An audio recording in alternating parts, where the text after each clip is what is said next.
할렐루야. 한 주간 평안하셨죠? 네, 우리 시간 함께 마음을 모아서 5월 4일 수요일 저녁 예배를 성부, 성자, 성령의 이름으로 다 같이 드립니다. 우리 함께 사도신경으로 신앙 고백합니다.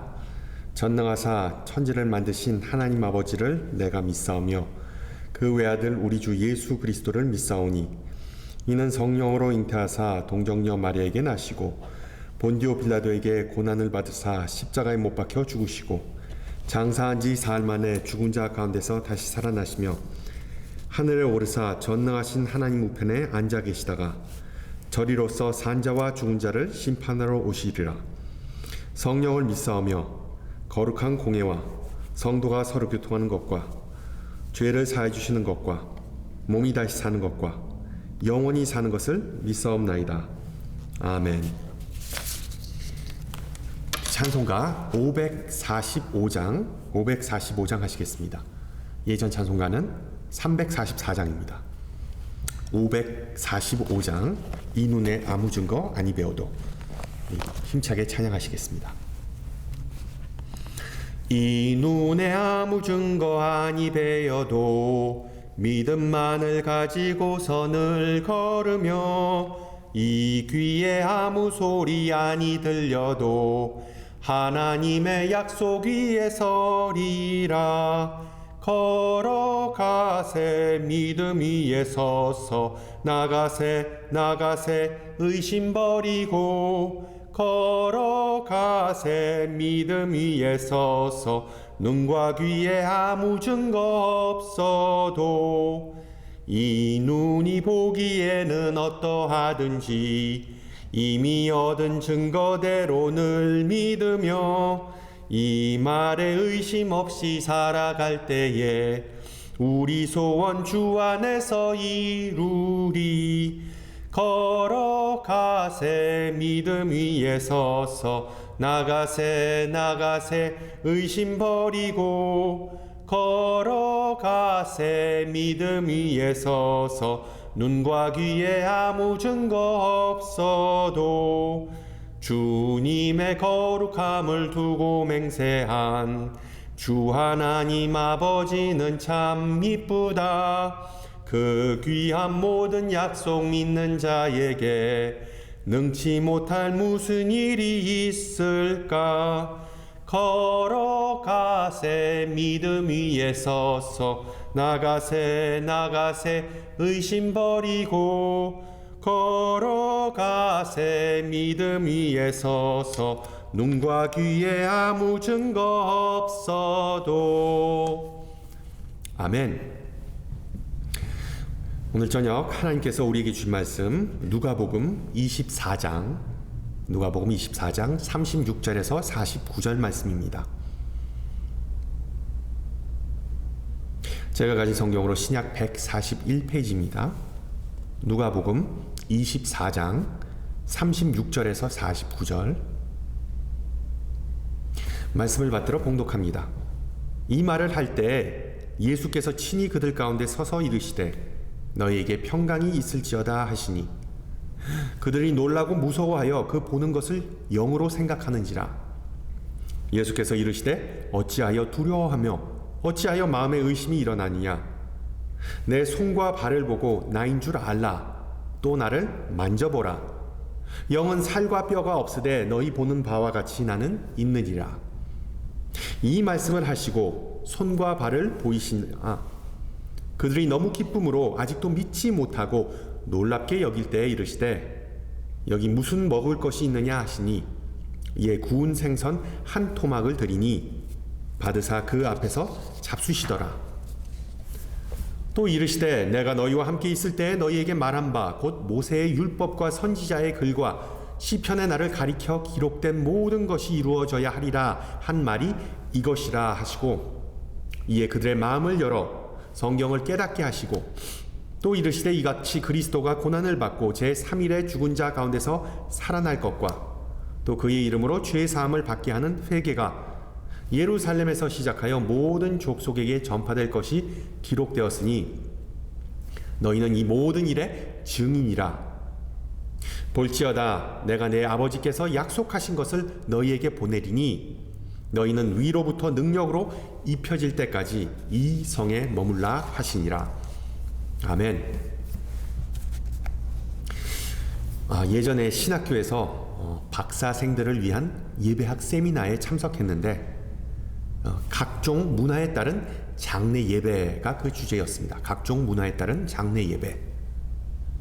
제가 발표하면서 우리 한국의 장례 문화를 소개했습니다. 간략하게. 그 교회나 장례식장, 그러니까 퓨너럴 홈이죠. 교회나 장례식장에서 이 예배하는 서양과는 다르게 우리 한국인들은 주로 병원에서 장례 예배를 한다고 설명했습니다. 여러분 알다시피 한 70년대 산업화 이전까지만 해도 가족이나 지인이 숨을 거두면 개인집에서 장례를 치렀지만 그 후로는 모든 장례 절차가 다 간편하게 병원에서 이루어지는 추세입니다. 물론 그 드는 비용이 만만치 않지만 병원에 맡기기만 하면 모든 것을 다 알아서 해주니까 참 편리하죠. 각종 장례용품을 대여해 주는 것부터 시작해서 장례 일정을 잡아주고 또한 장례 절차를 진행하는 도우미를 붙여주고 그리고 조문객들을 위한 다양한 식사를 제공해 줍니다. 여러분 다 아시겠지만 한국에서 문상하러 가면 고인 또는 유족들과 얼마나 그 친한가에 따라 몇 시간 또는 하루 또는 처음부터 끝까지 그 장례식장에서 자리를 지킵니다. 그러다 보니 재밌는 풍경이 종종 발생하는데 그 큰 병원 대기실 한쪽에서 예수 안 믿는 사람들은 술 먹고 그리고 화투를 칩니다. 또 다른 한쪽에서는 믿는 사람들끼리 열심히 찬송가 부르면서 예배합니다. 어찌됐든 중요한 사실은 장례식장에서는 음식이 꾸준히 나옵니다. 객들에게 꾸준히 식사를 대접합니다. 그 고인이 마지막 길을 가면서 살아있는 사람들에게 밥 한 끼 대접하고 간다는 그런 깊은 의미가 있습니다. 또한 음식의 중요성은 이 먹다 죽은 귀신이 때깔도 좋다라는 속담에서도 잘 드러나죠. 제가 이런 발표를 마친 후에 어느 흑인 교회 목사가 참 흥미롭다는 반응을 보였습니다. 이 한국 장례 문화와 미국 남부에 있는 흑인 교회들의 장례 문화가 상당히 유사하다는 겁니다. 어떤 면에서 그 흑인 교회에서도 음식이 장례 예식에 큰 비중을 차지하고 또한 유족과 함께 자리를 지키면서 계속해서 먹는 것 그리고 교제하는 것 음식을 나누는 것이 애도의 표현이자 그 마음의 약이라고 하더군요. 사랑하는 사람을 떠나보낸 후에 음식을 나누는 문화는 꽤 보편적입니다. 특히 과거에 이 서양에서는 장례 절차를 다 마무리하고 오직 유족과 그리고 친지들 그러니까 소수만이 조촐한 식사를 나누곤 했지만 이 현대에 들어서는 모든 조문객과 함께 리셉션을 통해 식사하는 추세입니다. 오늘 저녁 누가복음 시리즈를 마무리하면서 함께 읽은 본문은 예수님의 공생애에서 심지어 예수님께서 죽고 살아나신 후에도 이 음식과 그리고 식탁 교제가 얼마나 중요한 비중을 차지하였는지를 다시 한번 보여주고 있습니다. 예수님의 부활, 예수님의 죽음, 그리고 예수님의 부활, 그리고 예수님의 승천으로 이어지는 이 중요한 사건들 속에서 매번 그 사이마다 등장하는 것이 바로 이 식사이기 때문입니다. 어떻게 보면 빈 무덤은 우리 신앙인에게 있어 부활의 가장 중요한 상징이라고 할 수 있지만 그 빈 무덤 사건 후에 식탁에서 벌어진 일, 그리고 식탁에서 나눈 대화야말로 오늘 본문에 나온 내용이죠. 우리의 믿음에 용기를 북돋아주는 결정적인 사건이라고 볼 수 있습니다. 지난주에도 잠깐 말씀드렸지만 예수님께서 부활하신 날에 있었던 사건을 우리가 좀 차례대로 짚어볼 필요가 있습니다. 자, 우선 여인들이 부활의 아침에 빈 무덤을 발견하고 사도들에게 달려가서 선자들이 전해준 그 예수님의 부활의 소식을 알리지만 그 11 제자들은 그 이야기를 믿지 않았습니다. 오직 베드로만 무덤에 달려가서 직접 확인하고 그리고 심히 놀란 마음으로 돌아갔다고 누가는 기록합니다. 이것이 바로 부활의 아침, 이스터 모닝에 매우 급하게 일어났던 사건들입니다. 그리고 부활의 오후로 넘어가서 지난주에 나눈 에마오로 가는 두 제자가 등장합니다. 부활하신 예수님은 이 두 제자가 알게 모르게 여정에 합류한 후에 그들에게 구약의 내용을 설명해 주십니다. 그리고 이 날이 질 무렵쯤에 식탁에서 예수님께서 떡을 떼셨을 때 그들의 눈이 열리고 예수님을 알아봅니다. 그러나 곧바로 예수님은 그들의 시야에서 사라지셨죠. 자, 그리고 드디어 부활의 저녁이 되었습니다. 분명한 사실은 많은 신앙인이 부활의 아침보다 부활의 저녁에 덜 주목한다는 것입니다.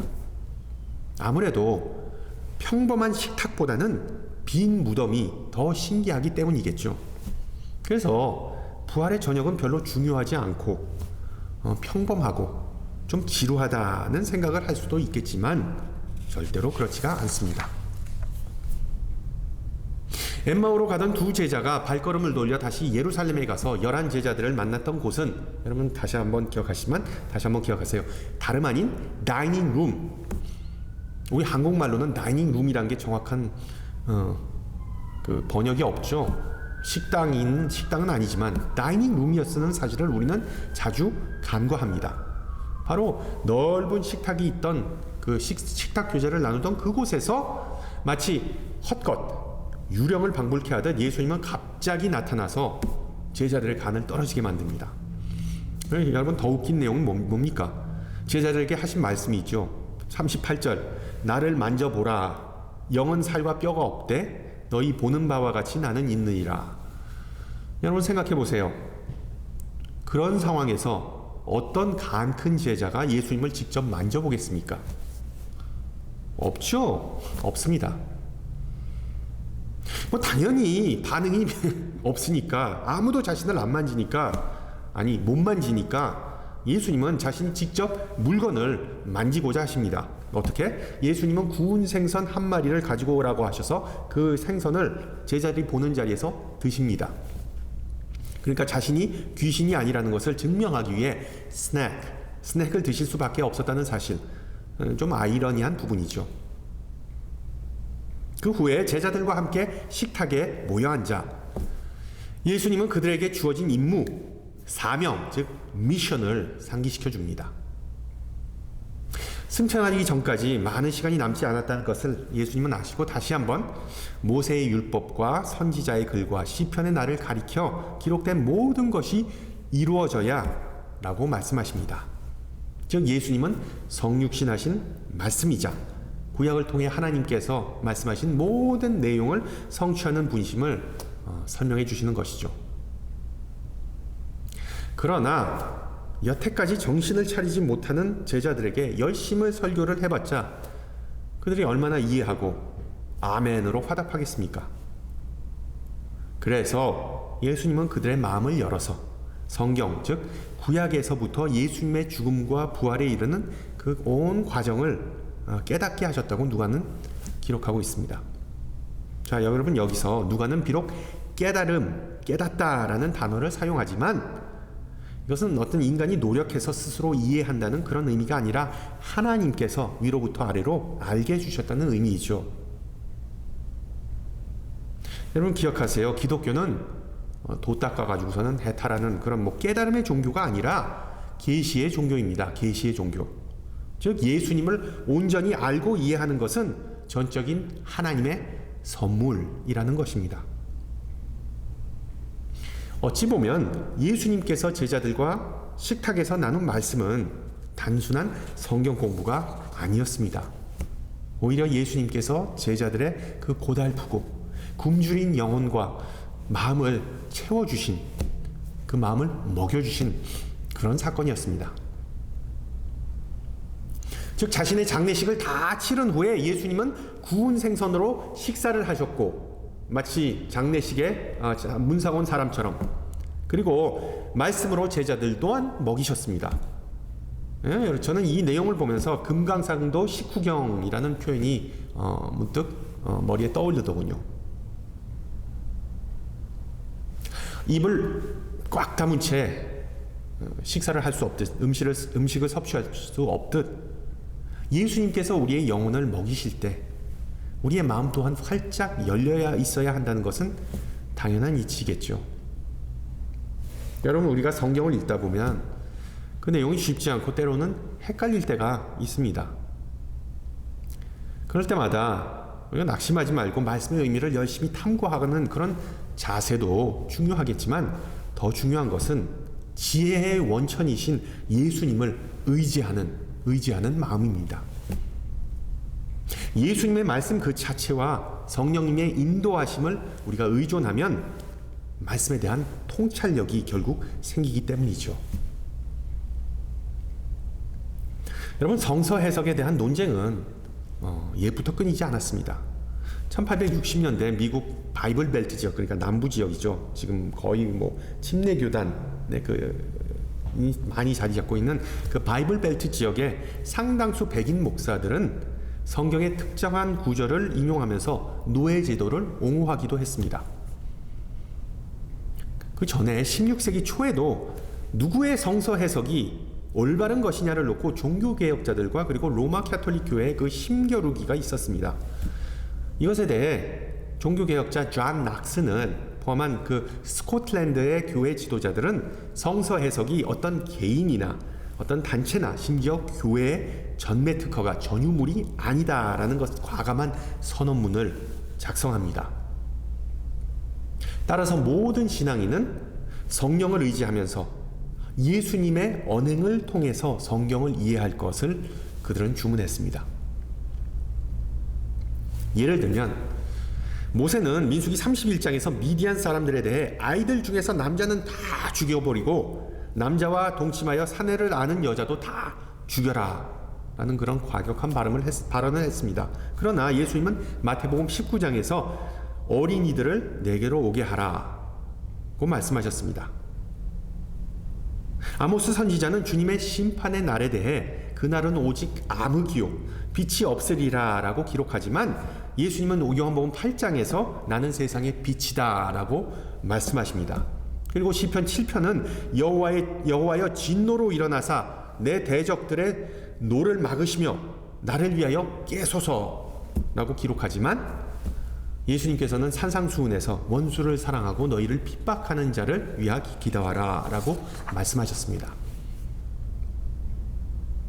예수를 빼고 예수를 제외하고 성경을 읽거나 해석하면 이상한, 아니 아주 고약한, 아주 사악한 결과를 초래할 수 있습니다.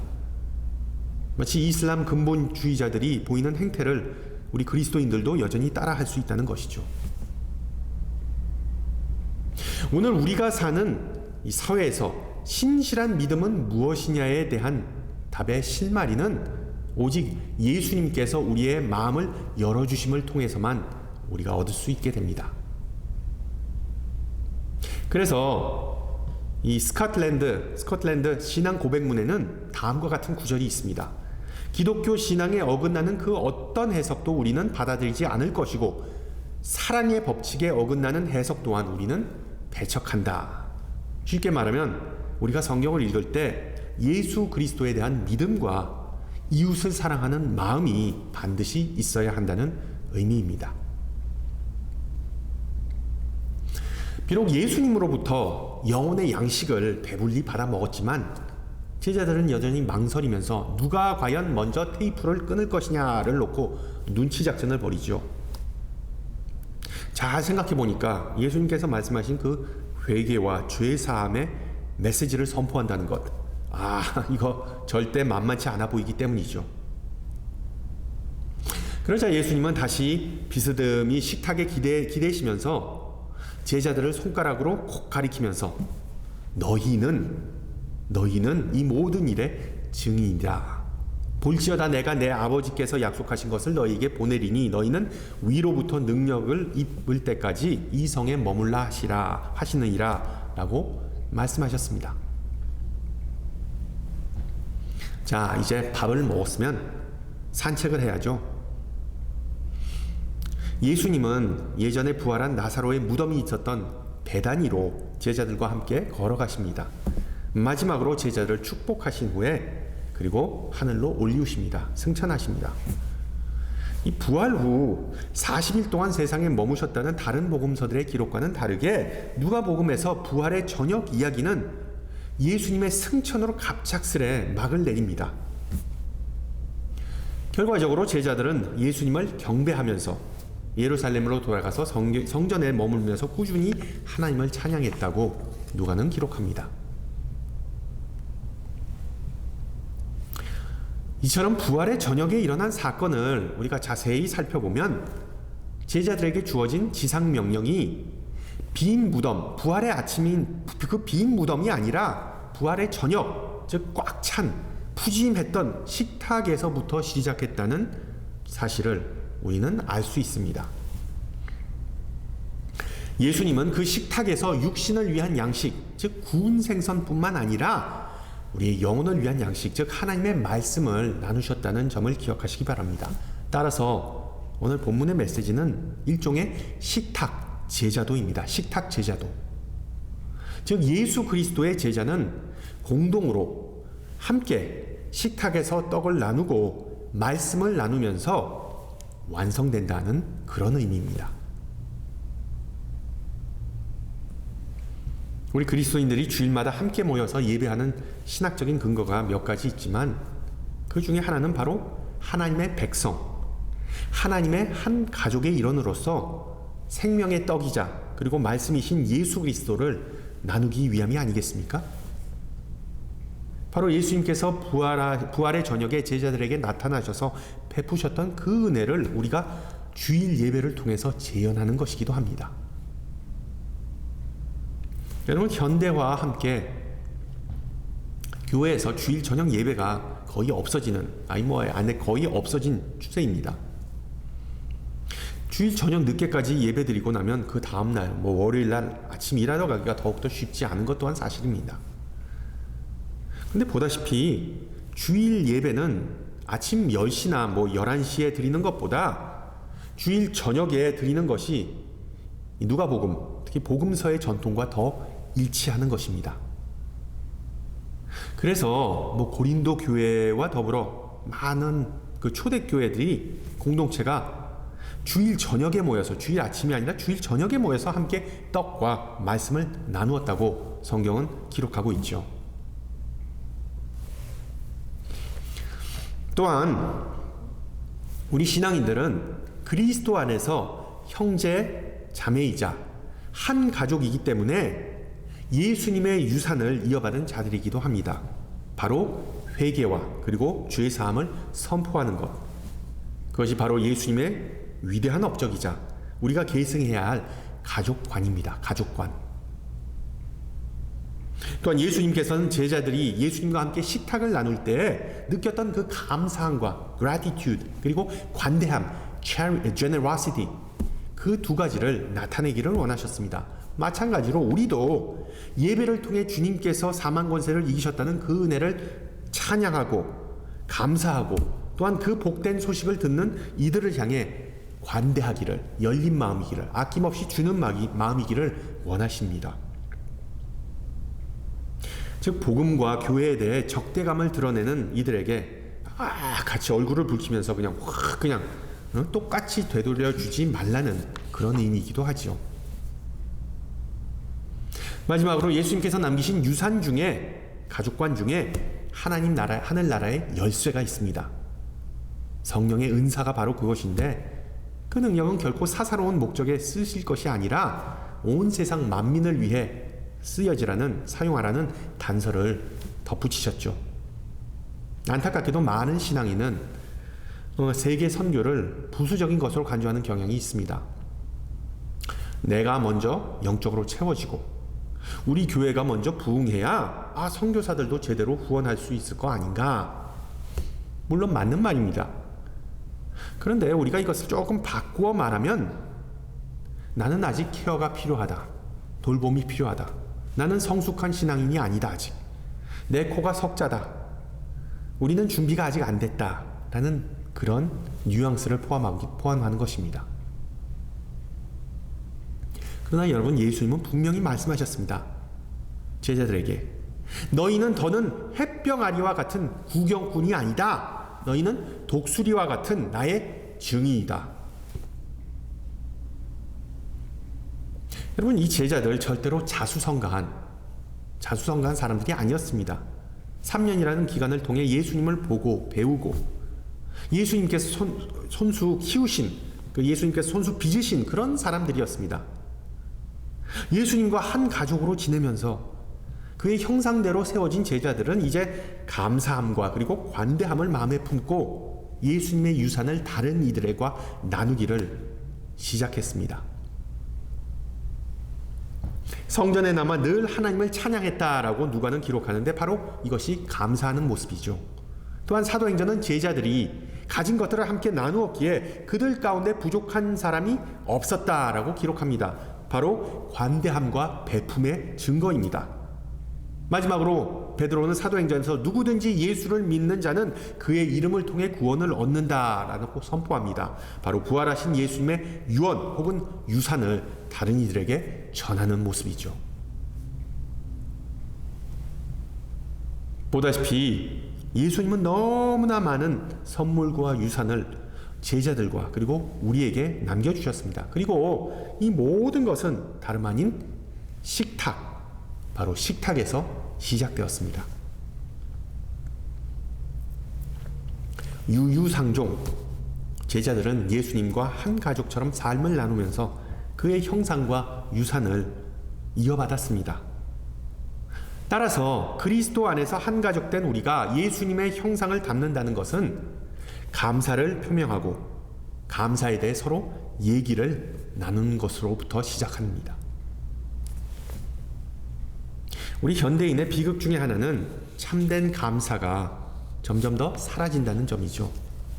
우리가 살면서 누리는 많은 것들을 하나님의 선물이 아니라 내가 당연히 노력해서 얻은 것, 내가 deserve 하는 것, 내가 당연히 누려야 하는 것으로 간주하는 경향 때문입니다. 그래서 살다가 뜻하지 않은 좋은 만남이거나 아니면 좋은 일, 좋은 수입이 생기더라도 감사하는 마음이 생기지 않습니다. 심리학에서 감사와 그리고 행복의 그 연관성을 연구한 수많은 보고서가 있습니다. 자신이 도저히 소유하거나 도달할 수 없는 것들을 놓고 발버둥 치고 애쓰고 갈망하는 것보다 이미 주어진 것, 이미 소유한 것을 선물로 간주하고 그리고 그것을 감사하는 사람에게 만족감과 기쁨이 있습니다.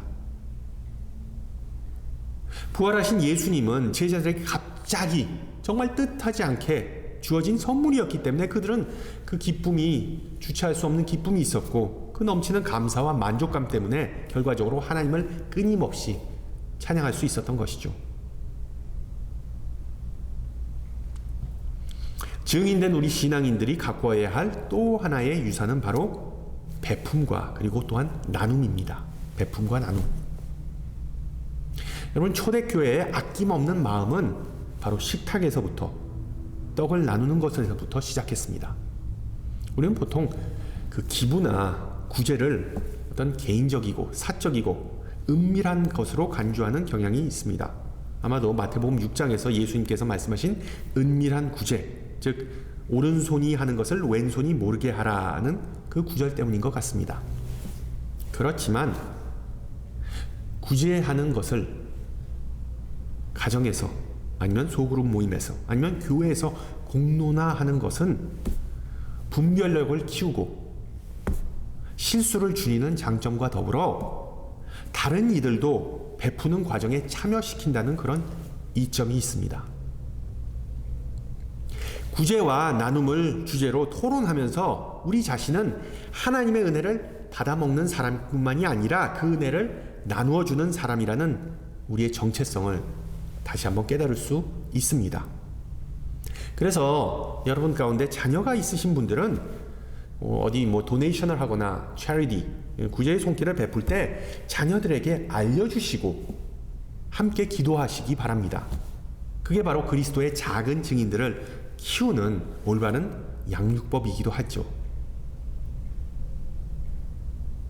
마지막으로 예수의 이름을 믿는 자는 죄 사함을 받고 새 생명을 얻는다는 메시지를 전하는 것과 예수님의 공생애와 사역의 핵심인 희생적인 사랑과 헌신을 전하는 것도 부활하신 주님께서 우리에게 남겨주신 유산에 다 포함된다고 볼 수 있습니다. 예수님과 한 가족, 예수님의 증인이 된 우리가 이 모든 유산을 보존하고 그리고 또한 계승해야 한다는 내용을 우리는 잘 알겠지만 어떤 분은 이런 반응이실 겁니다. 그래서 어쩌란 말이냐.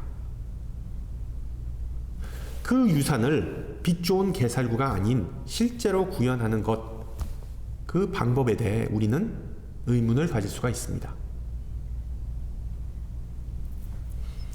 목사이자 변호사인 마르타 리히스는 복음서를 풀어내기라는 자신의 저서에서 불신자들이 어떤 교회를 갈까를 놓고 고려할 때 하나님과의 관계를 중요시하는 사람들과 만나기를 원한다고 주장합니다.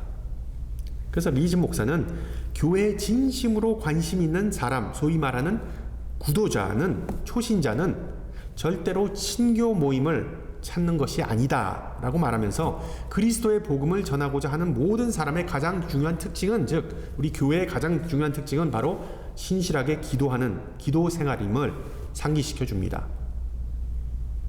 또한 우리가 기도를 통해서 신실함을 자연스럽게 증거하고 그리고 또한 교회 밖에 있는 사람들과 접점, 그 관계를 맺기 시작하면 삶에 대한 변화를 갈망하는 그들의 그 니드가, 그 필요성이 눈에 서서히 들어온다고 주장합니다.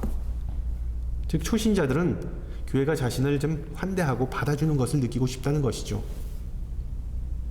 그들은 하나님에 대해 배우고 영적인 성장을 이루고 예수님과의 관계를 통해 죄사함을 받고 새 생명을 누리고 싶어 한다는 것입니다. 교회에 대한 상당히 정확하고 정당하고 어찌 보면 높은 기대감이 있다는 것이죠. 그러나 우리 교인들은 변화에 대한 그들의 그 기대감에 관해 부담을 갖지 않아야 한다고 또한 리즈 목사는 주장합니다. 그 이유는 바로 우리는 이 11제자들처럼 예수님의 가족관을 일평생 배워왔고 그 가족관에 의해 형성되었기 때문이죠.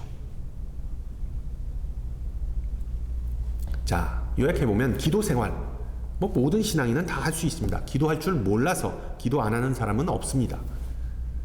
방문자들을 환대하는 것, 웰컴하는 것, 이것은 새 가족 팀뿐만 아니라 모든 성도가 조금 좀 상냥한 그리고 관심, 그런 모습을 보여주는 것, 그것 또한 충분히 할 수 있는 일이죠. 죄사함과 새 생명의 메시지 전하는 것, 목사의 설교뿐만 아니라 모든 성도는 소그룹 모임을 통해서 다른 이들의 영적 성장에 이바지할 수 있습니다. 가정집이나 교회 친교실이나 스타벅스에 놓인 식탁이야말로 이와 같은 선교의 싹이 트기 가장 좋은 장소인 것을 기억하시기 바랍니다. 종교개혁자 마틴 루터는 이 원리를 깨닫고 자신의 영성 훈련에 직접 꾸준히 적용했던 대표적인 사람이었습니다. 1546년에 그가 죽은 후에 루터의 제자 요하네스 아우리파버는 루터가 살아생전에 남겼던 명언들과 그리고 기록들을 다 모아서 Luther's Table Talk, 즉 루터의 탁상담화라는 책으로 출간하였습니다. 탁상담화. 이 책 제목에서 드러나듯 루터가 보통 식사하면서 나누었던 비공식적인 그런 대화의 모음집이었습니다. 특히 그 내용 중에 눈에 가는 대목이 바로 자신의 가족과 친구들과 그리고 교인들에게 가르쳤던 교리문답인데 그 10계명에 관한 내용을 루터는 다음과 같이 풀어놓았습니다. 들어보세요. 하나님은 우리를 보살피시지만 우리는 노동을 해야 한다. 우상 숭배는 마음의 상상이다. 하나님의 말씀은 성화 그 자체이며 우리를 행복하게 한다. 모든 위정자는 어떤 면에서 다 악이다. 그 어떤 경우에도 살인은 허용돼서는 안 된다. 혼인은 필수이며 주님의 명령이다. 간음은 도덕질이다. 도적질이다. 간음은 도적질이다. 또한 도적질은 세상에 가장 널리 퍼진 상술이다. 비즈니스다. 거짓과 은폐는 흥하지 못한다. 마지막으로 험담은 하나님의 심판에 토를 다는 것이다.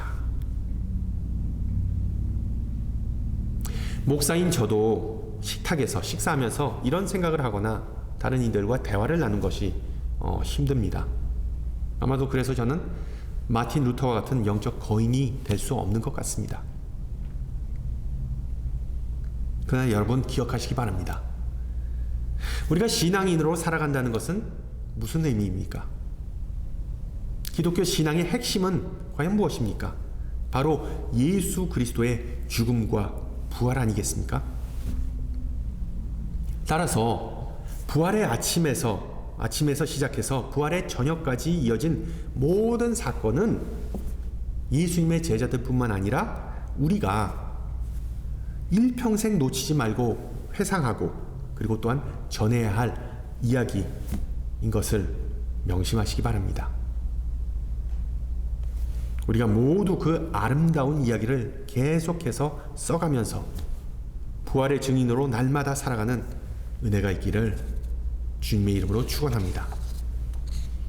함께 기도합니다. 은혜의 하나님, 오늘 저녁 말씀으로 우리와 함께 하심을 감사합니다. 함께 나눈 소망과 용기의 말씀을 통해 우리의 눈이 열리고 마음이 뜨거워지고 삶이 변화되는 역사가 있기를 간구합니다. 그 말씀을 통하여 주님께서 맡기신 사명을 분별할 수 있게 하옵시고 성령의 인도하심으로 그 사명을 감당할 수 있는 능력 얻기를 소망합니다. 우리가 비록 성령을 움직일 수는 없지만 돛을 활짝 펴서 자유롭게 부는 바람을 받아 전진하듯 우리의 마음을 활짝 열어 성령의 바람을 받아들이게 하옵소서.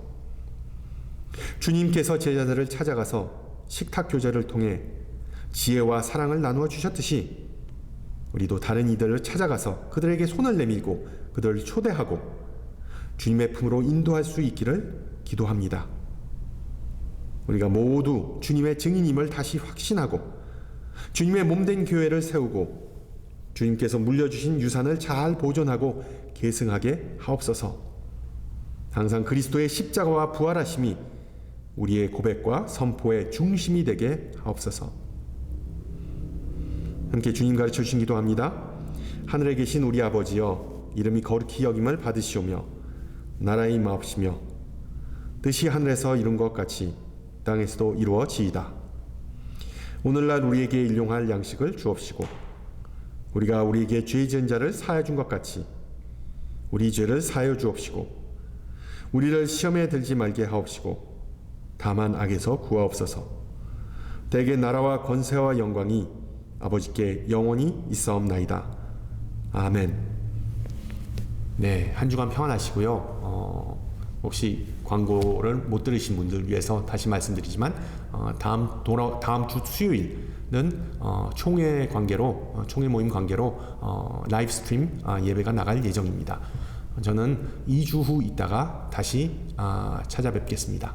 샬롬.